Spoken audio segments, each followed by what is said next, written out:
Swastiastu, hadirin sekalian yang saya hormati.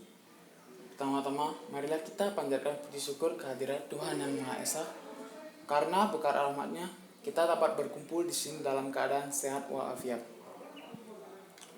Hadirin sekalian yang saya hormati, seperti yang kita ketahui belakangan, berita terkait kerusakan hutan dan pembakaran hutan menjadi sorotan utama di media. Apakah kalian tahu apa yang menyebabkan bencana itu? Sebelum kita lanjut, langkah baiknya kalian perlu ketahui bahwa produk-produk yang biasa kita gunakan setiap hari memiliki bahan dasar dari minyak kelapa sawit. Yang dimana minyak kelapa sawit adalah salah satu minyak nabati yang memiliki banyak manfaat dan juga memiliki harga yang relatif murah. Maka dari itu, permintaan luar terhadap minyak kelapa sawit pun meningkat. Dan dari situ, pemerintah menargetkan kenaikan produksi minyak kelapa sawit dari 20 juta ton menjadi 40 juta ton. Tentunya, peningkatan produksi yang tidak bertanggung jawab ini akan menghasilkan konsekuensi yang berdampak buruk bagi alam, iklim, dan juga manusia.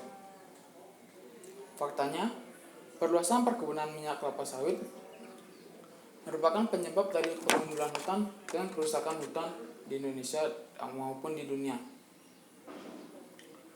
Dan tidak hanya itu, perluasan perkebunan kelapa sawit juga menyumbang dalam kerusakan hutan seluas 300.000 hektar pada periode tahun 2009 hingga 2011.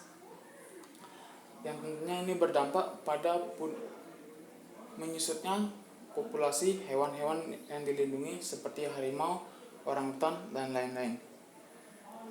Tidak hanya itu, kerusakan hutan hujan tropis di dunia menyumbang 20% emisi gas rumah kaca yang merupakan faktor utama dari perubahan iklim secara ekstrim dan juga perubahan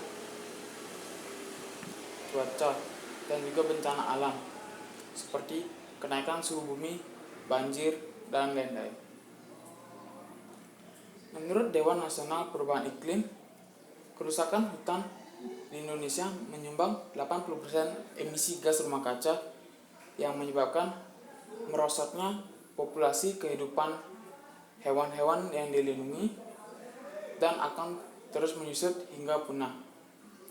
Contohnya itu adalah harimau yang merupakan indikator dari kesehatan hutan, yang artinya jika dalam hutan tersebut tidak terdapat harimau, maka kehidupan lain di hutan tersebut juga akan ikut terancam. Hadirin sekalian yang saya hormati, dari penjelasan saya tadi, memang benar kalau minyak kelapa sawit memiliki banyak manfaat bagi kita ataupun pemerintah. Namun, alangkah baiknya kita harus menggantikan ataupun setidaknya kita bisa mengurangi produksi ataupun penggunaan dari minyak kelapa sawit.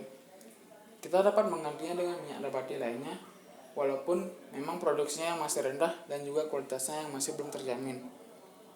Tapi tentunya itu tidak sebanding dengan kita menggunakan minyak kelapa sawit, yang berarti kita juga akan merusak alam dan juga kehidupan di alam lainnya. Hadirin sekalian yang saya hormati, mohon maaf apabila tadi ada kesalahan kata ataupun ada kata-kata yang tidak enak di hati. Demikian sedikit pesan-pesan dari saya dan semoga bermanfaat untuk kita semua. Sekian atas perhatiannya dan terima kasih. Om Santi Santi Santi.